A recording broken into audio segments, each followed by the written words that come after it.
Well, this is the day the Lord has made, and we're here to rejoice and be glad in it. Welcome to the Hope TV. You tuned in to another episode of Marriage Matters, and we're here today. We've got a great couple we're going to be interviewing in a minute, but I want to thank you for tuning in today. We started this platform, if you don't know, some of you do know this, but those who may be tuned in today for the first time, we started this platform back in March, just typically as a way of reaching out to our local community there, Greater Travelers Rest, House of Hope. Throughout the pandemic, and what we thought was just going to be something to touch our members has now grown exponentially. And just since March to now, we've had over 15 million views of our content and 35 programs. So it's come from a concept to a full-fledged network, and we're glad about it. And we've been doing March Matters since March. Marriage Matters since March 24th, and so we're here, and each week. We've been excited about it, and I want to thank you for tuning in. You can get some hope and inspiration today, and so we want you to get your daily dose of hope. And so if you're watching today and you're not following us on social media, you can do that now. All things social media. You can follow the church, House of Hope Atlanta. You can follow at the Hope TV. You can follow us on all things social media. We are doing all we can to just bring a daily positive word. So the church has a website, YouTube page, Facebook page. I have a Facebook page, official page of Pastor E. Dewey Smith, YouTube page, Dr. E. Dewey Smith. Neither one of us have been really technologically advanced at all. And I guess you do school with the kids a lot, but that's it. Yeah, but it's been crazy. So we've come from the Flintstones trying to be the Jetsons. So I'm Fred, and this is Wilma. And but we're trying to come into the new age, and we certainly appreciate you guys for following. And if you've not yet followed us, please do so. All things social media. If you're watching Apple TV, Roku TV, Twitch, Amazon, YouTube, Periscope, church website, my website, church app, have you watching, we're thankful. And if you're watching through a medium or platform that will allow you to either subscribe, to like, to comment, or to share the link, please take a moment now. Under tells me all the time how people have been. I mean, we thought Marriage Matters was for married people, but you talk to everybody from the church, right? Right. Yeah. Singles, newlyweds. Yeah, I guess it's some good TV, so everybody's watching it. A lot of that, everybody. And if you know somebody who may be getting married, we got a couple getting married in February. Torrance and Ashley getting married. Torrance and Ashley, what's up, fam? You see them soon. So newlyweds who are on here, people, those who are engaged, so they're watching it now. So everybody who's on here watching, if you know somebody who's in a relationship, think about getting married, somebody who's married, come on, share that link with them. Send it to 5 people right now while you're watching. Just send it to 5 people right quick. That certainly will help us tremendously. We're excited today.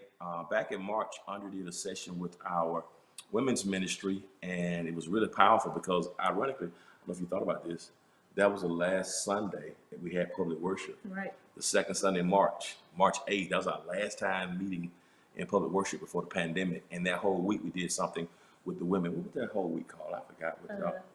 Unstuck. Yeah, I'm sorry. I'm 50 now, so you know everything. So, yeah, you're being old. Thank you. I appreciate the confidence. Thanks for the kind words. Thank you. I really appreciate it. I love you too. Anyway, it's called Unstuck. And on Wednesday, we had activities all week for the women.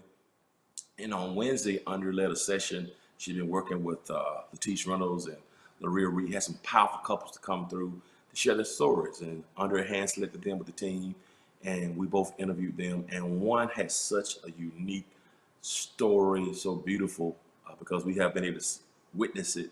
I was blessed to be a part of their marriage ceremony, and we're happy to have with them today. I want you to hear the story because it can bless you, whether you're a newlywed, you've been married 10, 20, 30, 40 years. It's a wonderful story. We have Deacon Bob and Sabrina Poitras Wilburn here with us today. Bob and Sabrina, welcome. What's up, fam? Everything's all right. Hi, how you doing? Good to see everybody. Great. Good to talk to you. Glad to have y'all here. Glad to see y'all looking good together. Thank y'all. So, Andre, you want to ask the first question? Yes. Our customary question. Here we go. Sabrina, tell us the truth about how you and Deacon Bob met, please. Okay. She's not gonna tell the truth. I'm not waiting for. He gonna tell the truth. She's not gonna tell the truth. Yeah, right before I encountered, how did we meet? I remember the story. Let's see. Actually, we met at church. I was working in the finance room, and he was working in the finance room. and I didn't notice him that much, but he came and sat right in front of me, and he started talking. And I thought to myself, "You're kind of nice, kind of cute, but um, I'm not, I'll just talk to him." But that was about all. So we talked a little bit, and then every time I see him, he just say hello. He talk and say, just, was real kind. He's just the kindest, sweetest guy. But I had a lot of other stuff going on. I think I might have been dating somebody or going out. So that was all. I just thought he was a nice guy. Just thought he was a nice guy. Like you, maybe. Well, it was that's pretty much how we met. However, um, I did not know her, and like she said, I noticed her because she was cute as well. Um, my wife passed, and they nominated Sabrina in finance to give me a card. Now I don't know whether she was going to mail it to me, but she gave it to me in person. So one Sunday after church, she came up and brought the finance to me and said, "We want to present you with this, and stuff." And she gave it to me, and we talked very shortly after that. Then I invited her out for a date, and Yeah, and he she said, "Okay." I said, "How about a Saturday? We'll go to a restaurant and get something to eat." She said, "Fine." did. So we went out on a date, and that worked out real good. I was very encouraged by it. She showed up in a nice little sundress and all that, looking real good. So I was really encouraged by the whole Yeah, he thing. was So I said, encouraged. okay. So we let that go. And then one Sunday I asked her out uh, to go to a dinner, Red Lobster. But how I got to that point was she would always park her car at the atrium, which was a distance away from the cathedral. Yeah. And I felt like, hey, look, I park in the back of the church and you park at the atrium. I'll give you a ride. You want a ride? She said, yeah. So I Mm-hmm. took her up there and we talked to her for a while in the car about what life we was going through, that we was experiencing. So we kind of got to know each other a little bit better. It was all just basically a talking situation. And then we went to the movie and that turned out to be all right. And so we kind of hit it off. And I just, the response I got back from her was a great response each time. Mm-hmm. But she's lacking in this thing of returning phone calls or calling you back, Okay. or I call her up on one day and I hear back from her 2 days later, and I be saying, "What's going on? Why is it 2 days later? I called you. I'm concerned about you. I'm concerned about what's going on." She went through some things about losing the driving license and somebody flipped the pocketbook or something. Mm-hmm. And so I was interested in knowing how she came out when she went to get a duplicate copy. But she wouldn't call me back. So one day I was, and she called me, and our dates had gone real well. I was very encouraged by the response I got from her. And I couldn't understand why she wasn't returning my phone call. So she called me back and said, "I'm sorry. I mean, I was intending to call you, but I got tied up. I was doing something." And that went on for a while. And I just basically said, "Well, she don't respond very well. You can call her and all that." And she had already told me after we went out to dinner that she wasn't really looking for a commitment. No, I She was would. looking, she was trying to get a family back together. She was separated from her husband, and she had two boys to raise, and she was trying to put them back together so they'd know their dad and all that. And so I pretty much accepted that. That was no problem with me. But the problem I had was returning calls and Yeah. responding to my calls and stuff. And I just figured something must be wrong with this. And one day she was talking to me and she told me something that I remembered. She said, "I got a son, and I know you had a son." I said, "Yeah." And she said, "And I'm having a little bit of problem because he likes this young lady, but she is not responding to him. She don't have time for this, or she don't have time for that." And something hit me when she told me, like, "Okay, so is that the way you do it me?" She's doing him.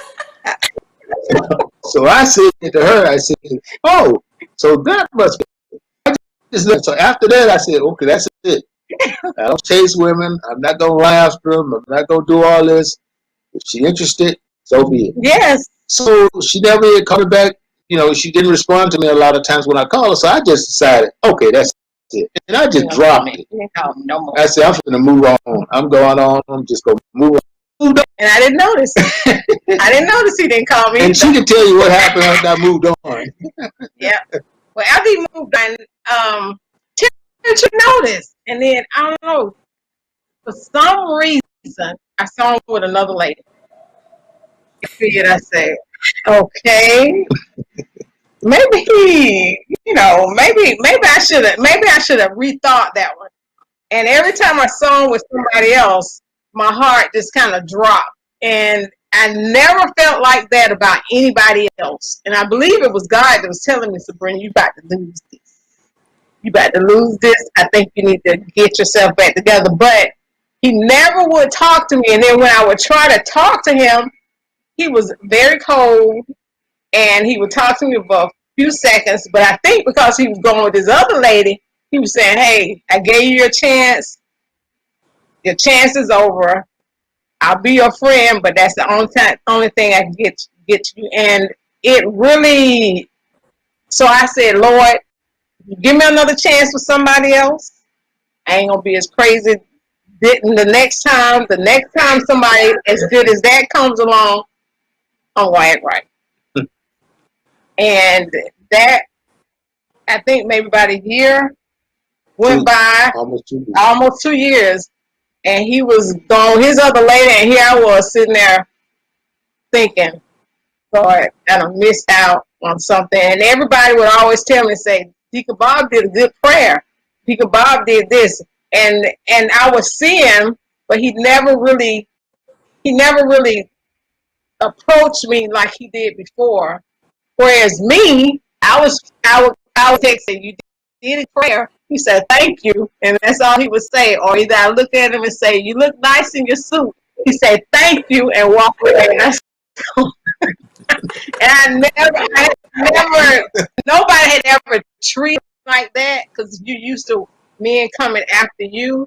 But he was like, I really don't have, it's nice talking to you, but I will talk to you later.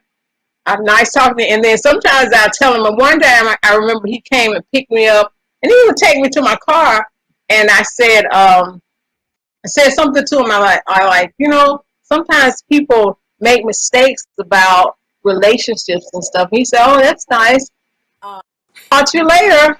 See you later. Bye. And I got in the car, and I'm like, I'm really through with me.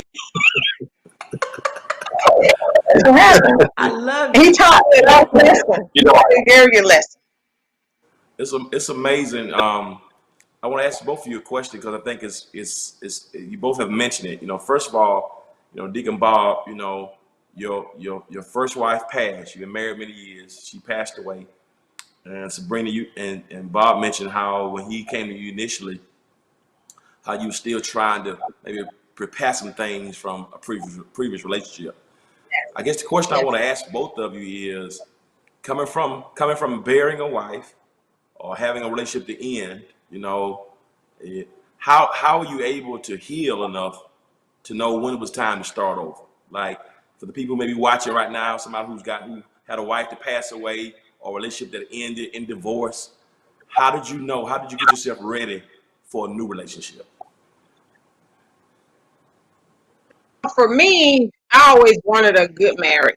I mean, the previous marriage I had was not a good marriage, and obviously, since I married again, I wasn't that great at picking mates. So I guess to start, I got a book and it was called How to Find a Good Man. The answer is to have God as part of your search. So I used to read that book, and that book talked about how you needed to make God as part of your search for a husband. So instead of me going based off of looks and all those external things, I think God was just telling me, Sabrina, be the best you could be, and I'll take care of finding the relationship for you. And so I just really just tried to be the best that I could be. And just if God told me that somebody was a good mate, then that's who I would pursue. That's who I would, that's who I thought could possibly be a part of my life. God told me later on that Bob was what I needed, because I always used to think to myself, Lord, I'm tired of people telling me that I'm good for them. Can you give me somebody that's good for me? Instead of me always being good for somebody else. And I guess the answer was God just told me what I needed to do and how I needed to act and how I needed to think about a relationship. That's great. What about you, Deacon? I'm gonna get my plug, We're right? gonna have to plug this up. I Right? got it. You go ahead. So Deacon Bob, tell me, how did you know you were ready to start? Because you married a long time. What? Well, what it was is that my wife was sick for a while, and we talked about it and discussed it. Whatever happened, she wanted me to be happy, and she wanted me to find somebody that made me happy. I prayed. We talked about it a lot, so it was a lot easier for me to kind of move on. I liked Sabrina when I saw her. She was someone that was involved in church, and I've been in church pretty much all my life. And I wanted somebody that was God-fearing, somebody that loved their parents. And when I found out she loved her father, her mother, and she was doing so much for them, it sort of fell in place that this is who I would probably be happy with. So she made it easier for me, simply because I did not have a bad marriage. I had a good marriage. And so all I wanted was somebody to come in and treat me as I've been before, and that I could be happy with. And so I prayed to God, and it worked out that when we decided to really start dating, it just worked out for us. But it made me feel like I could move on. But now, I don't think she was really ready to move on at the time. She wanted to be married, but she wasn't sure, since she had gone through a couple of things, that it was kind of discouraging, and she didn't know how it was going to work out with me. So I told her, and I encouraged her, and I told her, I said, look, it'll work out. If you be good to me, I'll be good to you. You don't have to worry about that. And always just remember one thing. Marriage is work. Yeah. It's all work. I mean, it's not cake and ice cream and a bed of roses all the time. You're going to have these up and downs, and you're going to learn from your mistakes, and this is what it's all about, simply because I've gone through it. I know it exists. So we'll work it out. Based on what I see in you now, I'm encouraged. I think it'll work. I think we can make it work, and I'm going to go on with it. And if that's what you want to do, that's what we would do. And that's how we got where we are now. And he's Sure. No, I was just about to say, I think with him, I think God knew what I needed, and I needed somebody that was wise. I think I just so encouraged because he's such a wise man, and I might be thinking myself as smart technologically, but he helps me to grow. I mean, he's just so wise about life. Even though I thought I knew about life, I thought I knew a lot of things. I think when we got together, I just learned so much. Let me ask you this, Sabrina, because I know you and I have a lot of like. We're like very headstrong. We have our own opinions. You were by yourself for a long time. You had your own. You didn't quote need anything. But then you marry a man who is like my husband, a pit bull. He will be the head of his house. So how did you guys merge that together? Yes. It took a while. It took our first year, because I always have to remind him. I'll say stuff like this: Do you realize that I was making it all by myself before you came along? Or I might say something like that. Teasingly, I say that to him, but I had to learn how to yield. I had to learn how to yield because I raised my own. I had my own house. I had my own car. I had everything. And then plus I'm older. So I think I think because he's such a wise man, and a lot of times, most of the stuff he tells me actually turns out to be right, even though I don't like to admit it sometimes. But he is right 90%. Sometimes I think he got like eyes in the back of his head because he can see things and he's very perceptive. And another thing he does is he told me, he says, he just learns me. He knows exactly what I like, what I don't like, what I will do, what I won't do. When I've even, just like sometimes if I even come home, he might say, are you ready to eat? And I say, I'm not hungry. He say, oh, so you had something to eat. And I'm thinking to myself, yeah, I did have to stop by Burger King and get me some burgers and fries before I got home. But it's a lot of things that he knows about me. But it took a long time for me to be able to acquiesce. Even though I told the Lord that I would do it, it was very difficult for me to kind of be a follower instead of trying to be the leader. Yep. You know, both of you, you know, had children when you got together. How has that been, that process of integrating your children, coming together as a blended family? Because, you know, 70% of the kids in African American community will be in a blended family. So, you know, what kind of suggestions would you give to people who are in a blended family? Because your situation is even a little more interesting because your kids were grown when y'all got together. So how's that process been about y'all blending the kids in to your marriage? I want both of you to answer that. I think for me, uh, if you know your kids and you got a good relationship with them, uh, my daughter is, I had two kids. My son is deceased, and I have one daughter. And I think her whole thing was, I want my daddy to be happy. So she was interested in knowing who Sabrina was and what kind of person she is and all that. And she found that out. You know, I took her out to the some of the family functions, and everybody loved her. She got a good personality. She talks to everybody. She's real friendly. She's very open. And it helped make that situation an easy process. And she had a situation at one of her properties that she lived in that the boys were staying in at the time. That's one of the ways we really got back together. I had to work on it. And I went over and I met both of our boys at the time. Also met, They didn't know we were. they didn't know we we weren't dating. We really wasn't dating. We weren't dating. She hired me as a contractor because she knew that I did renovations as well. So, and I worked on properties because I owned properties, and so she wanted to find out whether I would help her out with the insurance company to go over there and do the work on the house because they'd given her a quote. Now this was after he decided he wouldn't have nothing else to do. Right. With me. This is after.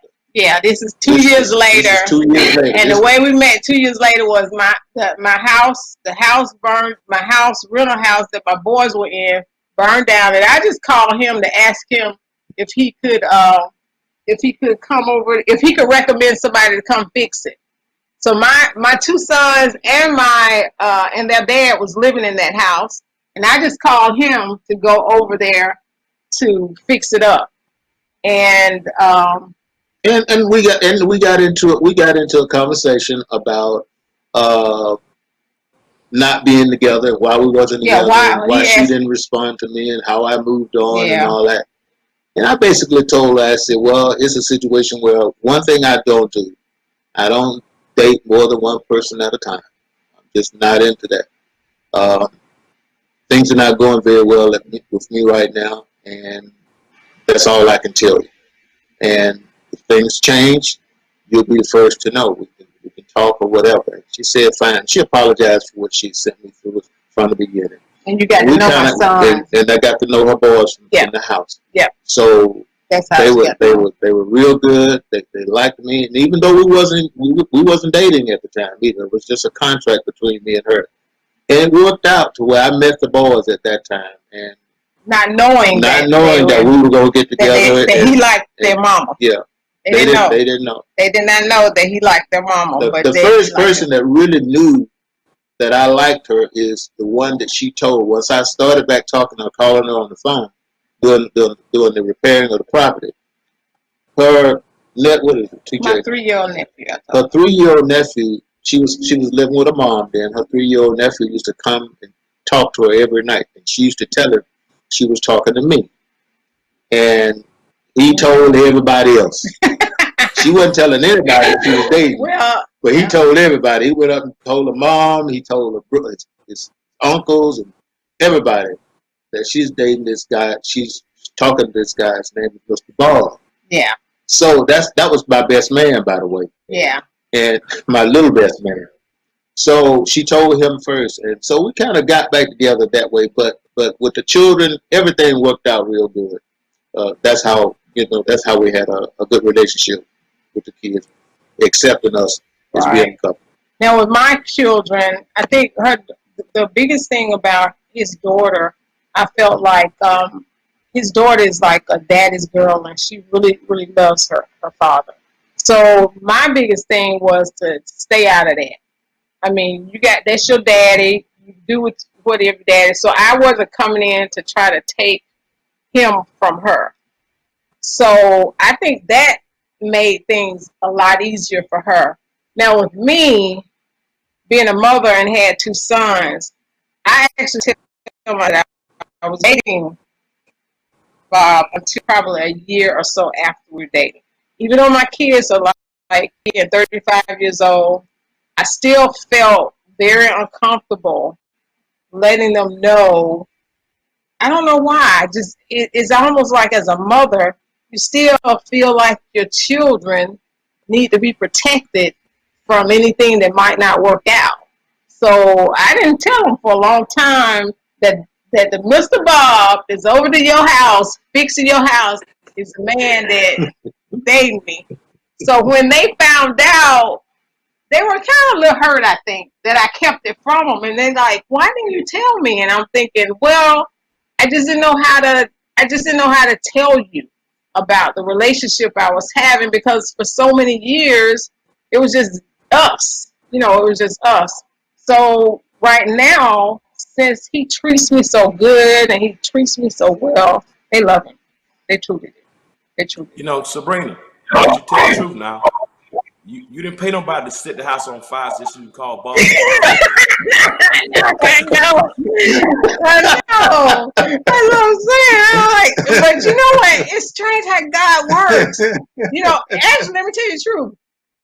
When after he ignored me for so many years, I felt like I had missed an opportunity, and I said, Lord, give me another one. Just give me another one. I only called him to get a reference, and I knew he was gonna be very, very nice to me, but wasn't interested in me. So I just felt like it was, I had just accepted the fact that he moved on, and I was just calling him just to say, can you tell me somebody? But it turned out that he still cared about me. So when I came to his house to sign the contract and about, to pay him for all the work he had done in my house, he just asked me, he says, why did you act so funny? And the Lord told me to say it. And I said it. I said, you know what? Let me tell you something. I miss you. I said, I know you moved on to somebody else, but I just want to let you know that I miss you a lot. And I apologize for how I acted. I know it's too late now. And that was something I had never done in my life. I've never admitted to any man that I like you still. If you don't like me, I don't like you, I'm moving on. That was how I did it. But the Lord told me to, Sabrina, that pride is going to get you 80 years old, living by yourself, wishing you had another opportunity. So I just let it out. And when I said that to him, he said, okay, let's get it on. Okay, let me get this other relationship. Let me get out of this one. Hold on for a little bit. And God gave me another chance. He gave me another chance because he knew my heart was sincere. He knew that and then from that point on, he was the thing about it is he was very the other relationship, it was coming to an end. He made sure that he cleared that one out. And all we did between that time was just talk on the phone. But he was just, I mean, he take charge.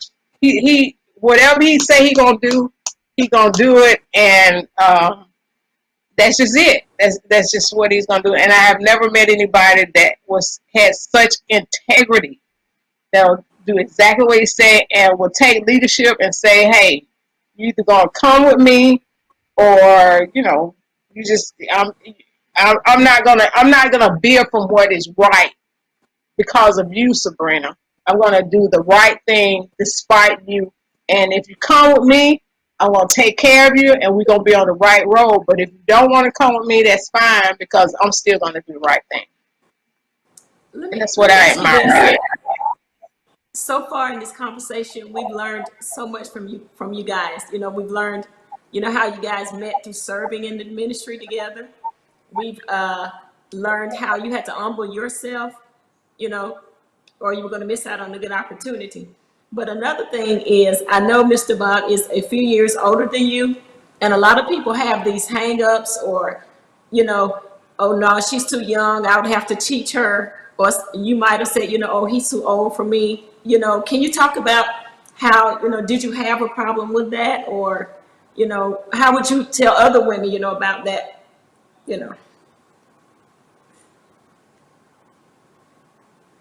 Yeah, it's strange though that in the time that he was trying to talk to me and the time when I was missing him, I never thought about age. And I will admit I have age phobia. I do because as you know, I don't like to tell my age. I don't even like to think about age. So God knew that was a problem with me.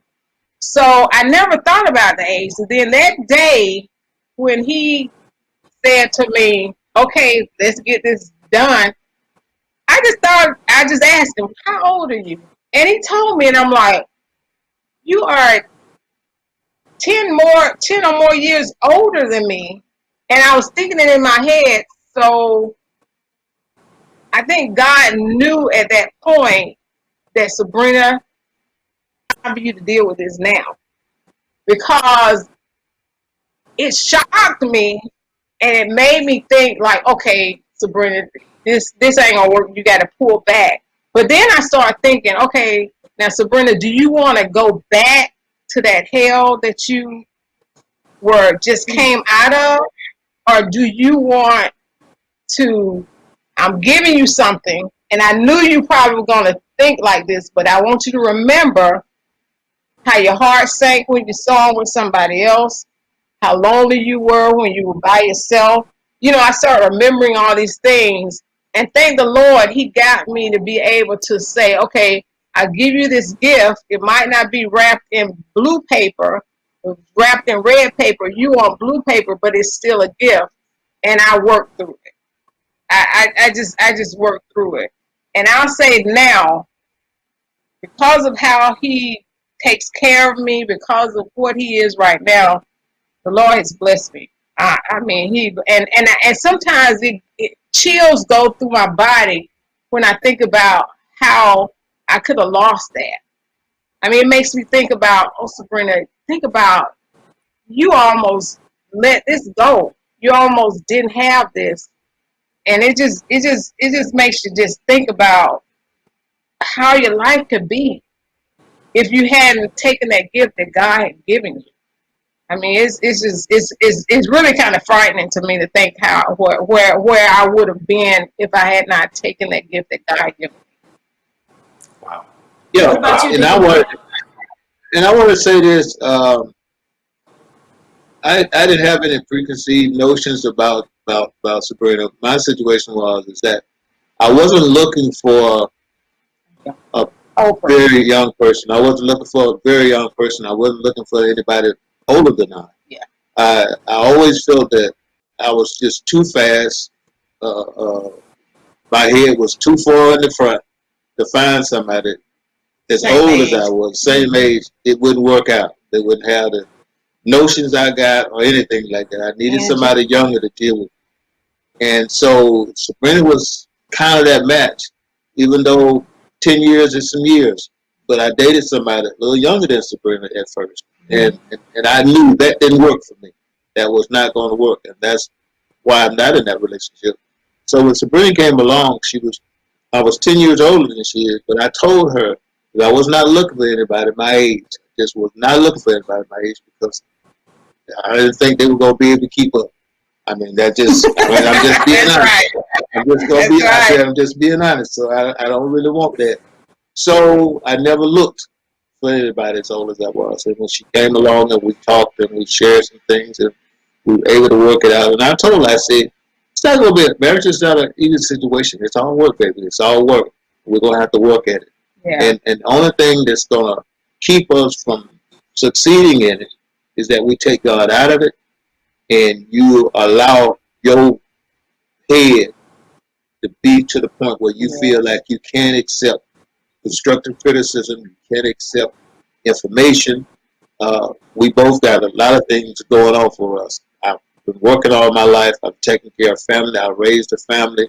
I take care of myself. I got my own financial income. You're the same. And unless we get those things out of the way, that we can compromise and work together and have something together, it won't work. And I believe that it'll work as long as we keep God in it, because it's all about what God would do. What Jesus would do is what we do. Yes, when we go through our situations, we talk about it. Yeah, and then another thing is he always tells me, even though he's older than me, I might go first. I think I have this fear of of somebody of him passing away or you just never know. So instead of, he tells me all the time is you don't know, Sabrina, you might get sick before I do, or you might pass away before I do, or just because you're younger than me don't mean that it's, your health is going to stay. So what we do is we just enjoy one day at a time. And like he says, his energy is he just doesn't think, he don't act young. I mean he don't act old. He just don't. He got a lot of energy. Yeah. I mean he keep up. He keep up. So everything working out. Y'all story is it's such a beautiful story. And Mr. Bob, your first wife was a sweetheart, and God bless you with another sweetheart. Yes, he did. So it was a blessing for me to be a part, of your ceremony, of your wedding a couple years ago, and under that, we value you both. We appreciate you being a part. You see a lot of things today that can encourage people, whether you married, single, old, or young. The principles that you guys shared today with your stories means a lot. I want to thank you for coming on. Under one to on, and I did too, and I'm glad the producers can work out. So thank y'all for sharing today. I can't wait to have y'all come back at another time and talk to share some more wisdom with us. You've tremendously blessed us today. I want to thank you for doing that. Thank you so very much. So, thank you. God bless you. And I want to say to you, even though I sent you happy birthday. Happy birthday. Happy birthday to you. Welcome to the club. And I hope you got a chance to get my the 60s and the 70s. Exactly. Oh, you ain't. Welcome to the old club. You'll be all right. You'll be fine. No, you're going to do it. You look beautiful. Thank y'all so much. Thanks so much. Welcome. Hey, family, you've been watching this episode of Marriage Matters with Ernie and I and Bob and Sabrina Wilburn. They have a unique love story, one of perseverance, one of forgiveness and redemption, and one of putting God first. I hope you've been inspired by it, and I want to thank you for tuning in to Marriage Matters. Hope you've been helped today, and want you to know that God is in control. We're going to close this segment of Marriage Matters, but as always, remember this: if you'll be good to God, God will be good to you. Until next time, take care. Peace. Bye-bye, y'all. Bye. Thank y'all.